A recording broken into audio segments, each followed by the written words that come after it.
Ini adalah pemakaman seorang kaya raya.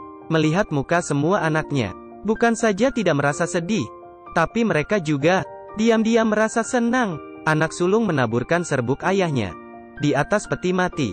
Seterusnya, terdengar suara mobil. Ini adalah cucu orang kaya. Dia datang dengan mobil mewah. Mesin mobilnya membuat serbuk di atas peti berjatuhan ke bawah. Setelah turun mobil, dia pakai kaca hitam dan merokok bersama beberapa teman yang banyak gaya, tidak kelihatan seperti datang ke acara pemakaman. Namun siapa sangka, anak muda ini bisa melewati ujian dari kakek dia dan mendapatkan harta miliaran. Kakeknya adalah seorang pengusahaan pintar. Dengan tangan sendiri, dia menghasilkan banyak uang. Namun dia gagal dalam hal mendidik anak. Sebelum dia meninggal, semua anaknya terus-menerus ingin mendapatkan harta warisan. Hanya cucunya Jason yang tidak begitu. Ayah Jason sudah meninggal, kabarnya dia mati karena kakeknya. Sehingga hubungan kakek dan cucu tidak baik. Sebenarnya Jason tidak mengharapkan harta kekayaan kakeknya. Namun saat dia ingin pergi, pengacara memanggil Jason. Dia pun bilang, sebelum kakekmu meninggal dia merekam video untukmu. Jason dari rekaman itu, melihat kakeknya yang sudah meninggal, dan merasa sangat kesal. Dia pun mengangkat kakinya ke atas meja. Namun saat kakek bilang, ada sebuah kado besar, dia pun berubah menjadi serius. Kado ini adalah 12 bagian. Semuanya sangat berharga. Namun untuk mendapatkan kado itu, Jason harus melalui satu ujian. Dan jika dia menyerah, dia tidak akan mendapatkannya. Pengacara ini akan mengawasi seluruh proses. Dia memberikan satu tiket pesawat agar Jason besok pagi terbang ke Houston. Kenapa saya harus pergi? Kamu akan tahu nanti. Jason yang naik pesawat. Biasanya, dia duduk di kelas bisnis. Namun pramugara memberitahunya, tiket dia adalah tiket ekonomi. Dan tiket itu adalah tiket diskon. Tidak bisa di-upgrade. Jason pun merasa sangat marah.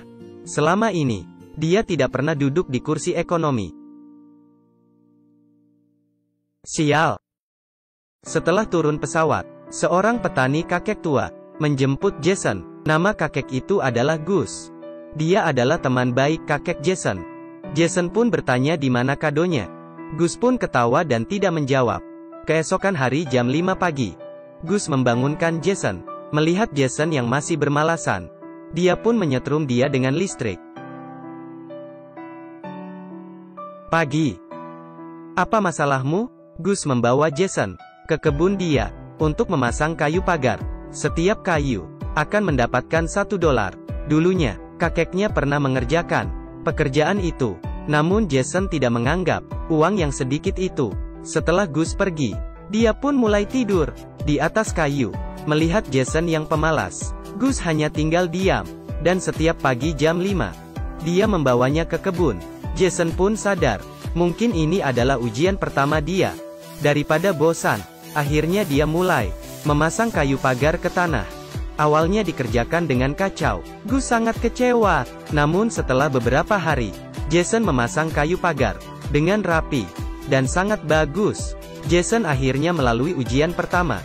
Gus membawa dia pulang ke bandara dan bilang ke dia, apapun yang kamu kerjakan, jika dikerjakan seperti Anda memasang kayu pagar, maka Anda akan berhasil. Namun Jason tidak mengerti. Dia bertanya balik, mana hadiah saya? Gus hanya tertawa dan tidak menjawab. Jason yang merasa dipermainkan sangat marah dan menemui pengacara tadi. Namun pengacara bilang, kerja adalah kado pertamamu.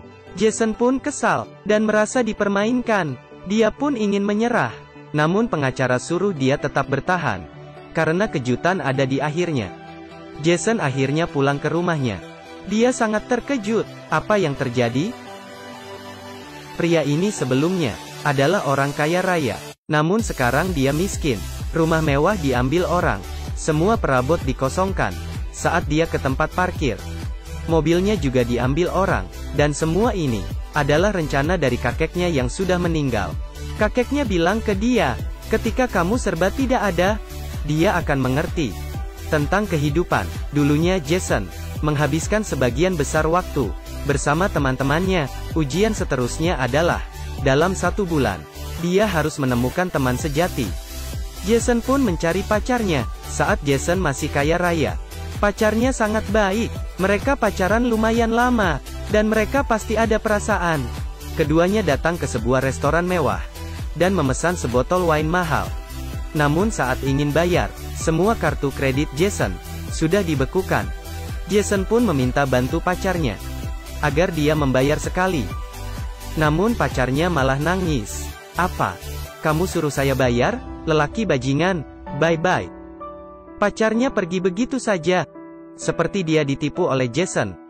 Akhirnya informasi Jason bangkrut beredar dengan cepat. Semua teman-temannya yang mendengar Jason ingin pinjam uang, lalu menutup teleponnya. Jason pun sangat marah. Jason yang tidak ada rumah, hanya bisa tidur di sebuah kursi, dan diusir oleh seorang pembantu dengan sapu. Ketika dia di taman, dia bertengkar dengan pengemis karena memperebutkan kursi santai. Mereka ingin menentukan dengan tos uang koin. Namun, setelah mereka mencari, tidak ada uang di celana mereka. Saat itu datanglah seorang anak kecil dan memberikan 1 koin. Saat Jason melempar koinnya, pengemis menangkap koin itu, lalu dia pun kabur.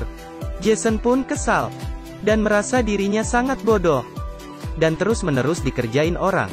Jason yang tidak punya uang akhirnya melihat dunia yang nyata, melihat mantannya yang ada pacar baru. Dia merasa sangat sedih. Sudah hampir 1 bulan, namun Jason belum berhasil menemukan teman sejati.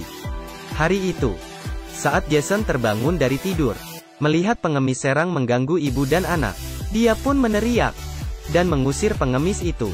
Mendengar cerita Jason, Emily yang ingin membalas kebaikan Jason setuju untuk menjadi teman sejati Jason, agar Jason bisa melalui ujiannya. Jason membawa Emily bertemu pengacara. Pengacara tanya ke Emily, apakah dia membuat kesepakatan dengan Jason? Emily yang pintar pun menjawab, "Apa keuntungan saya bersepakatan dengan dia?" Emily pun bersumpah dengan pengacara, dia akan menjadi teman sejati Jason selamanya.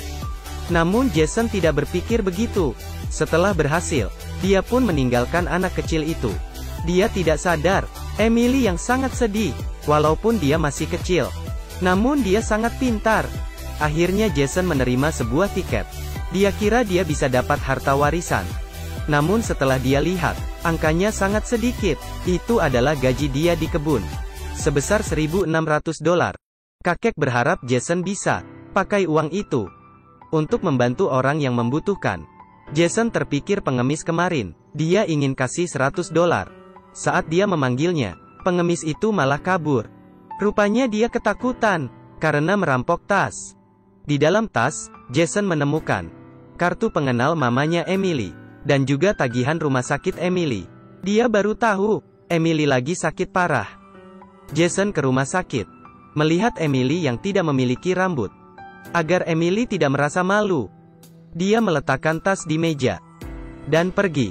Saat itu dia pun terpikir untuk memakai semua uang untuk membayar tagihan Emily, karena Emily adalah orang yang butuh bantuan.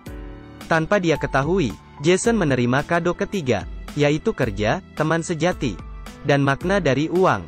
Seterusnya kakek berharap Jason bisa berkeluarga dan bersama orang dekat untuk merayai hari ucap syukur. Akhirnya, Jason pun ingat Emily. Saat itu Emily sedang di gereja. Dia tahu waktunya tidak banyak. Dia takut setelah dia meninggal, mamanya akan kesepian. Dia pun minta Jason menjaga mamanya. Jason tidak sanggup melihat Emily sedih, dan setuju merayakan hari ucap syukur dengan mamanya. Sampai di rumah, keluarga Jason terus bertengkar demi harta warisan. Jason marah dan pergi. Dia memandang rendah keluarga yang mata duitan. Ujian seterusnya semakin susah. Kakek meminta Jason pergi ke Afrika, agar dia tahu pentingnya belajar. Jason pun berpisah dengan Emily, dan berjanji akan pulang sebelum hari Natal. Dia pergi ke sebuah kampung kecil. Kehidupan di sana sangat susah.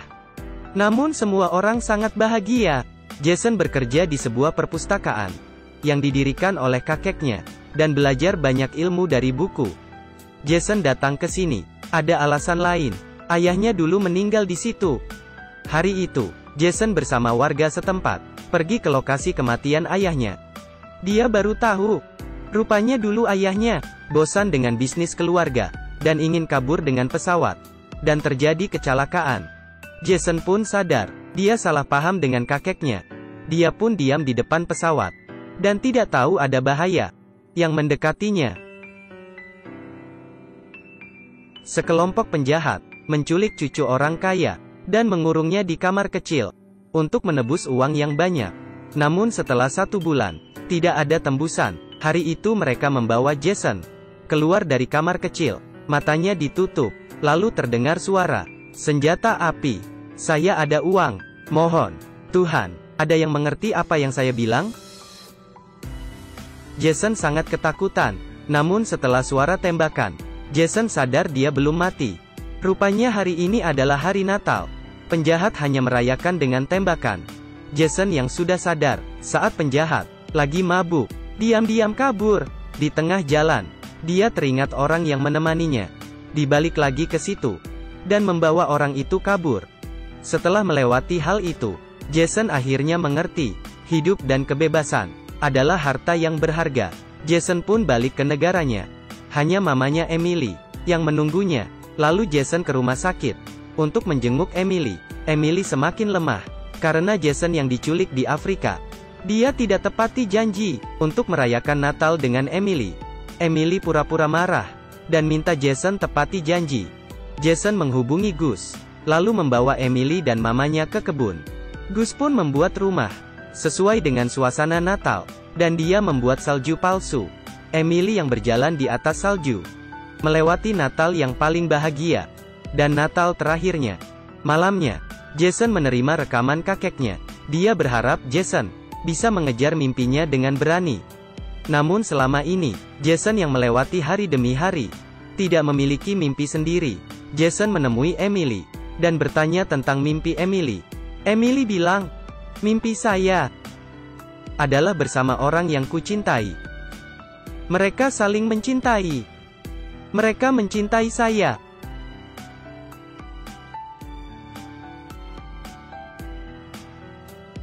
Jason sangat terharu.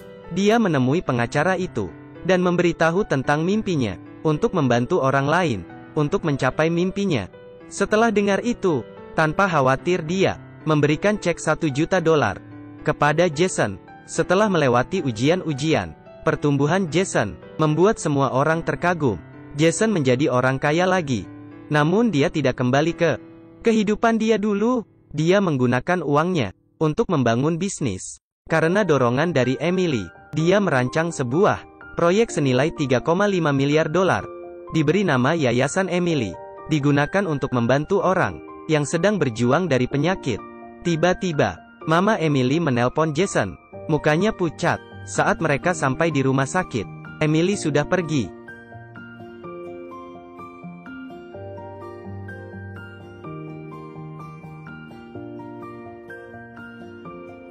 Kepergian Emily menjadi penyesalan terbesar di hati Jason, karena Emily tidak bisa melihat pendirian yayasan atas nama dirinya sendiri, Yayasan Emily. Tidak lama kemudian, pengacara menemui Jason lagi. Kakek memberikan kado terakhir, seluruh warisan kakeknya. Jason sekarang sudah memenuhi syarat mendapatkan warisan dari kakeknya sebesar $20 juta. Jika tidak inflasi, ini adalah ratusan miliar rupiah. Selama ini, Jason melalui banyak ujian, dan mendapatkan kado berharga, makna dari pekerjaan, nilai dari uang, persahabatan yang berharga, belajar ilmu baru, keluar dari masalah, memiliki keluarga, tertawa dengan hati yang bahagia, melalui hari yang sempurna. Di hari-hari yang sangat sederhana, Jason belajar untuk bekerja keras, dan berterima kasih, dan menemukan mimpinya sendiri. Terakhirnya, dan yang paling penting, dia mendapatkan cinta kasih, dan kekuatan dari orang terkasih. Film ini adalah The Ultimate Gift. Seperti film sebelumnya, The Ultimate Life. Teman yang tertarik, bisa coba cari, ditonton bersama akan makin bagus. Kebahagiaan orang kaya, kita tidak mengerti, namun jika hidup dengan baik, setiap orang akan mendapatkan kado yang paling berharga. Baiklah. Film berakhir di sini. Terima kasih. Sampai ketemu lagi. Bye-bye.